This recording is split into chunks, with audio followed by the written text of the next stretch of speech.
नमस्कार साथियों, तो मैं हूं अविनाश शर्मा। एक बार फिर से आपका स्वागत है आपके अपने YouTube चैनल पॉजिटिव बिल्डर में। आज मैं आपको लेकर आया हूं एक साइट पे और आप देख सकते हैं कि प्लास्टर का काम जो है वो हो रखा है और कुछ काम जो है भी साइट पे प्लास्टर का चला हुआ है।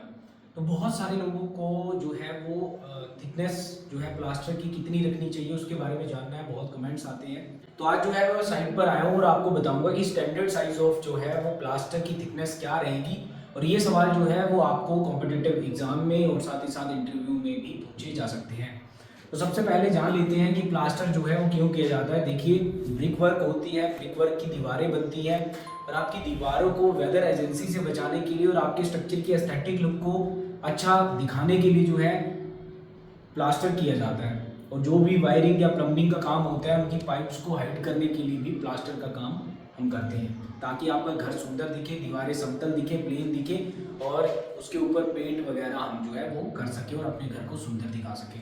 तो प्लास्टर की थिकनेस क्या होनी चाहिए? स्टैंडर्ड थिकनेस जो है वो आपको, जैसे कि इंटरनल साइड का प्लास्टर है तो इंटरनल साइड जो है आपकी इंटरनल वॉल्स में जो है वो स्टैंडर्ड साइड जो है वो आपकी इंटरनल वॉल्स के लिए मैं आपको यहाँ पर लिख देता हूँ।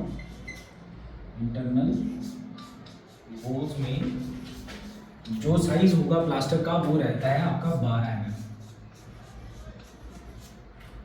ठीक है जी। जो एक्सटर्नल दीवारें होंगी, बाहर की जो दीवारें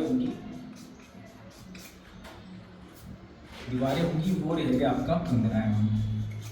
अब बाहर की दीवारों या फिर एक साइड जो है 12 mm और दूसरी साइड जो है 15 mm क्यों है?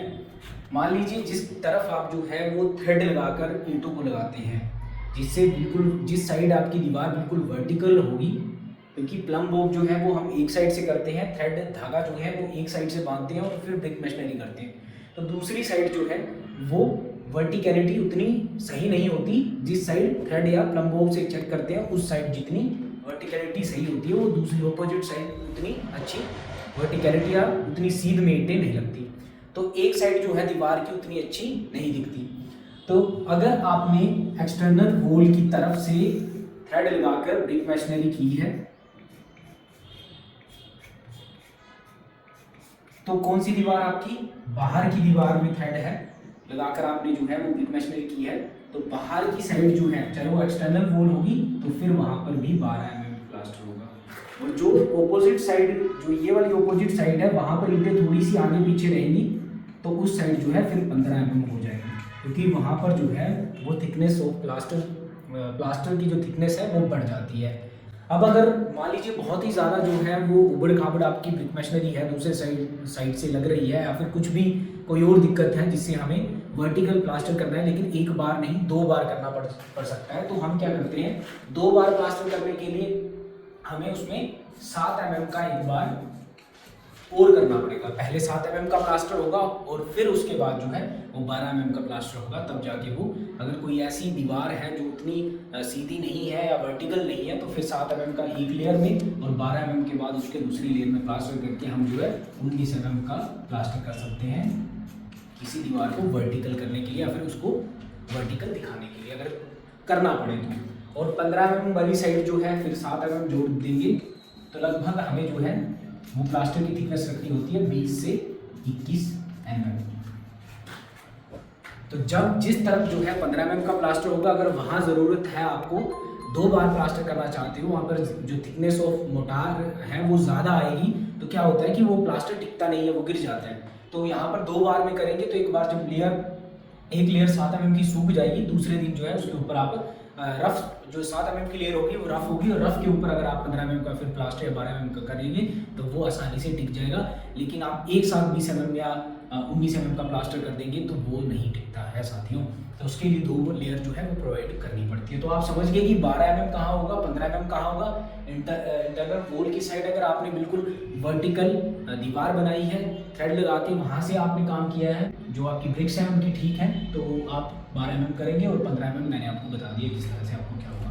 उसके बाद जो है वो आपको ध्यान रखना है कि आप जब भी मोटार बनाते हैं तो उसमें यूज़ होने वाले सीमेंट, सैंड और पानी जो वाटर है उसका इस्तेमाल किया जाता है, उसके रेशियो जो है वो क्या होती है। तो अंदर की दीवारों में वेदर इफेक्ट कम होता है या फिर नहीं होता है कह लीजिए, क्योंकि बाहर आप देखेंगे बाहर की दीवारों में बारिश भी होगी, और बाहर धूप भी ज़्यादा लगेगी, लेकिन अंदर की दीवारें जो होती है उसमें वेदर एजेंसी से कोई इफेक्ट नहीं होता।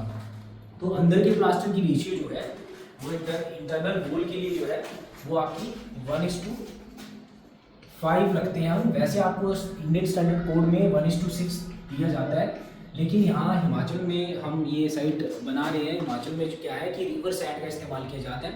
इसमें जो सैंड की क्वालिटी है वो उतनी अच्छी नहीं होती, तो रिवर सैंड जो है आसानी से मिल जाती है और सस्ती भी होती है। तो उसमें हम सीमेंट मैं जो हूँ वो रेकमेंड करता हूँ कि आप 1:5 रखिए। और जो ये आ गया आपका इंटरनल वॉल के लिए, जो आउटर वॉल है, आउटर वॉल में 1:4 हम रखते हैं यहाँ पर। और अगर IS कोड के हिसाब से आपने पढ़ा होगा तो वहाँ पर जो आउटर वॉल है वहाँ पर 1:5 रखते हैं। तो IS कोड में अगर कोई सवाल आपसे पूछता है तो आप 1:5 बोलेंगे। और अगर आप घर बना रहे हैं हिमाचल में या फिर कोई ऐसी जगह है जहाँ पर वेदर इफेक्ट ज़्यादा होता है या फिर रिवर सैंड का इस्तेमाल किया जाता है, तो वहाँ पर आप आउटर वॉल के लिए 1:4 रखेंगे। सीलिंग प्लास्टर जो है वो 1:4 जो है 1:3 रखते हैं हम यहाँ पर। और अगर आप जो है वो IS कोड के हिसाब से आपको 1:4 बोला जाता है।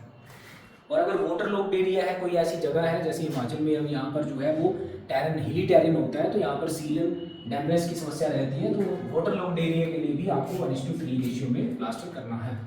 इसके अलावा सैंड के बारे में आपको बता दूं, सैंड की क्वालिटी जो है वो आपको सबसे इम्पोर्टेंट है। सैंड की क्वालिटी के बारे में जानना है कि कौन सी क्वालिटी की सैंड आपके प्लास्टर के लिए ठीक रहेगी।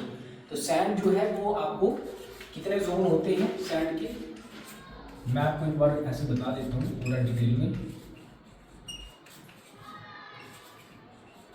तो ये आपके 4 जोन होते हैं सैंड में। 4 जोन में क्या होता है कि ये जो 4 जोन की सैंड होती है इसका इस्तेमाल किया जाता है फिलिंग में।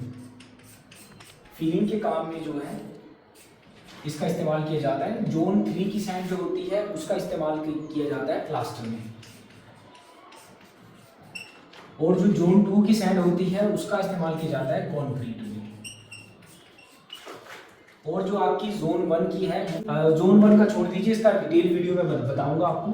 और ये जोन इस तरह से जो है इनका इस्तेमाल कंक्रीट तक हम काम करते हैं, प्लास्टर करते हैं, फिलिंग करते हैं घर में। तो ये जो है वो इन जोन की सैंड को इन कामों के लिए यूज किया जाता है। अब मैं आपको बता दूं कि प्लास्टर के लिए जो जोन 3 की सैंड है वो जोन 4 से थोड़ी सी मोटी होगी, ऐसा नहीं है। अब मैं आपको बता दूं कि जोन 4 की सैंड सबसे फाइन सैंड होगी, उससे मोटी होगी तो जोन 3 की सैंड, और जोन 3 की सैंड जो है वो जोन 3 की सैंड से मोटी होगी जोन 2 की सैंड।